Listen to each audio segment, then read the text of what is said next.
আসসালামু আলাইকুম এভরিওয়ান। আজ আপনাদের সাথে শেয়ার করব গাটি কচু আর মসুর ডাল দিয়ে দারুণ একটা রেসিপি। এই রেসিপিটা খেতে ভীষণ ভালো হয় আর রান্না করাও খুবই সহজ। আপনারা একবার রান্না করে খেয়ে কিন্তু বুঝতে পারবেন কতটা ভালো হয়। তো অবশ্যই স্কিপ না করে পুরো রেসিপি দেখে নেবেন, আশা করছি খুবই ভালো লাগবে। তো চলুন তাহলে কথা না বাড়িয়ে রেসিপি শুরু করি।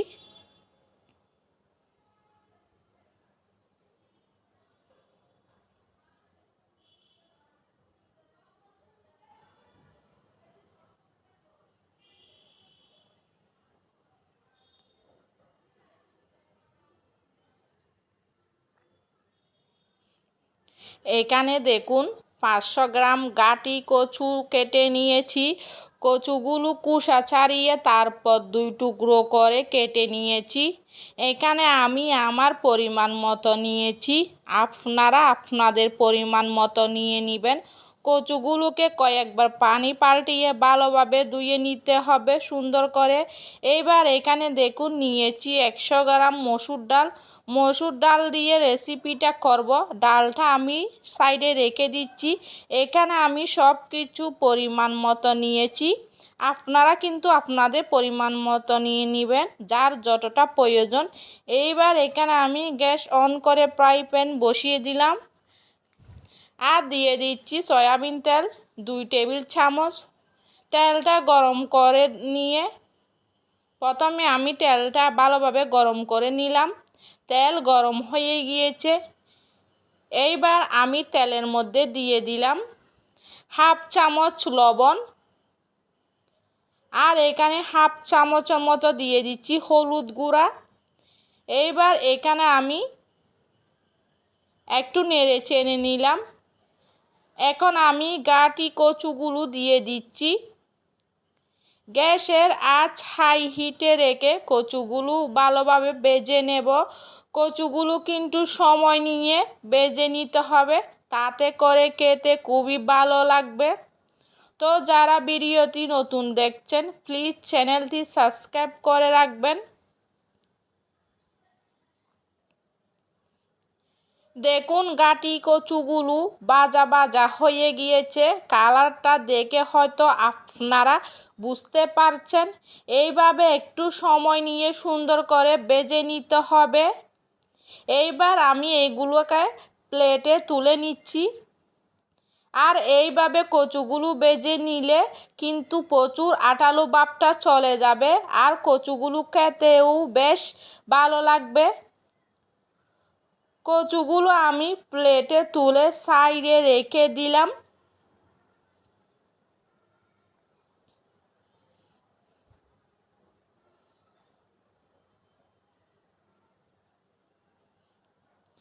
এইবার ওই তেলের মধ্যে আমি দিয়ে দিলাম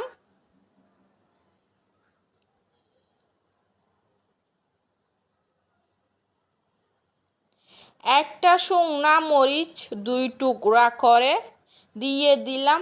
এইবার শুকনা মরিচটাকে ভেজে নেব। দেখুন মরিচগুলো ভাজা হয়ে গিয়েছে। এইবার আমি এখানে দিয়ে দিচ্ছি পেঁয়াজ কুচি। তো এখানে আমি বড় সাইজের একটা পেঁয়াজ কুচি করে নিয়েছি। এইবার পেঁয়াজগুলোকে নেড়ে চেড়ে লালচে করে ভেজে নিতে হবে।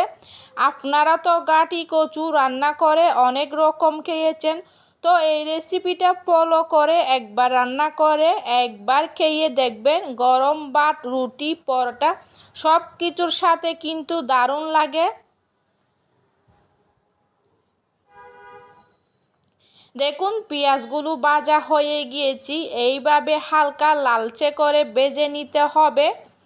এইবার আমি এখানে দিয়ে দিচ্ছি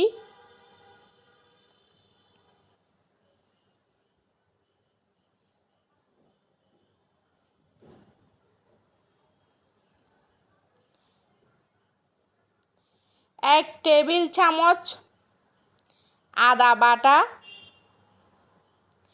আর দিয়ে দিচ্ছি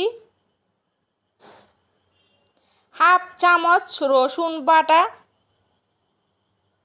এইবার আদা রসুনটাকে ভেজে নেব যাতে করে কাঁচা গন্ধটা চলে যায়। আদা রসুনের 2 থেকে 3 মিনিটের মতো ভেজে নিলাম। এইবার আমি এখানে দিয়ে দিচ্ছি একটা টমেটো কুচি। টমেটো দিলে কিন্তু খেতে আরও বেশি ভালো লাগবে। যদি আপনাদের হাতের কাছে থাকে তাহলে অবশ্যই দিয়ে দিবেন, আর যদি না থাকে তাহলে কিন্তু আপনারা টমেটো ছাড়া রান্না করতে পারেন। এখানে আমি দিয়ে দিলাম লবণ। এখানে যেহেতু কচু ভাজার সময় লবণ দিয়েছিলাম, তাই লবণটা এখানে কিন্তু বুঝে ব্যবহার করতে হবে। আপনারা সেইভাবে লবণ দিয়ে দিবেন। প্রথমে লবণটা দিয়ে দিলাম, টমেটোগুলো কিন্তু অনেকটাই নরম হয়ে গিয়েছে।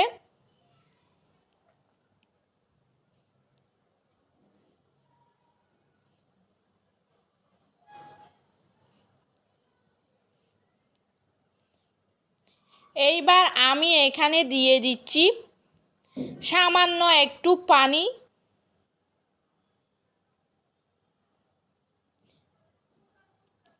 এইবার আমি এখানে গুঁড়া মশলাগুলো দিয়ে দিব।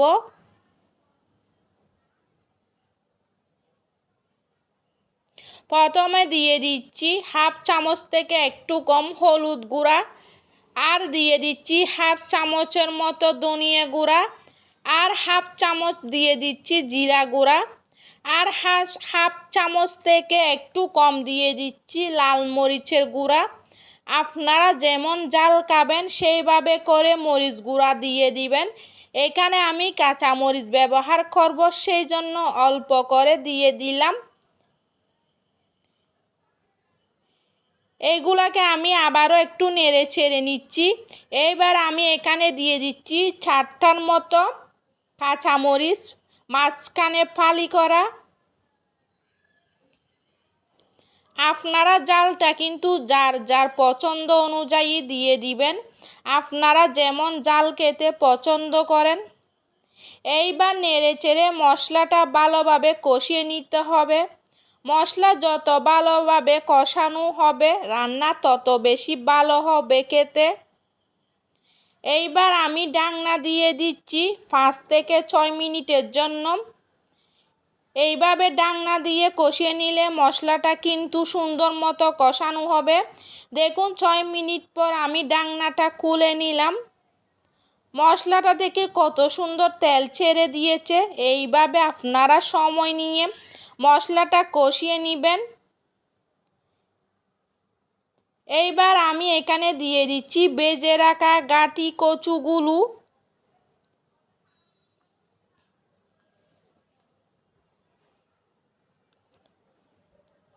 এইগুলা দিয়ে আমি মশলার সাথে ভালোভাবে মিশিয়ে নিব।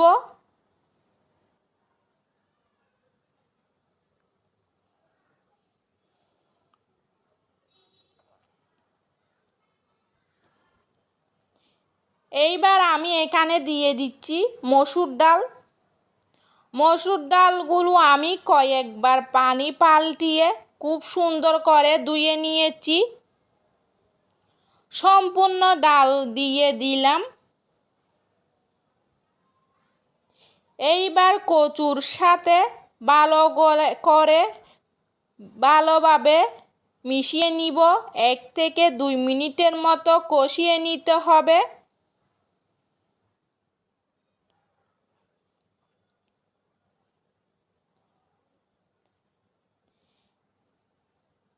এইবার আমি এখানে দিয়ে দিচ্ছি সামান্য একটু পানি। পানি দিচ্ছি, পানি দিলে কিন্তু কচুগুলো কড়াইতে লেগে যাবে না, সেই জন্য পানি দিয়ে দিলাম। নেড়ে চেড়ে 1 মিনিটের মতো আমি কষিয়ে নিচ্ছি।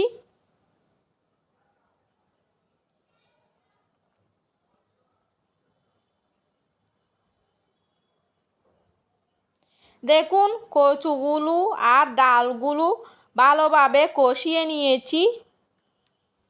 এইবার আমি এখানে দিয়ে দিচ্ছি ফুটন্ত গরম পানি।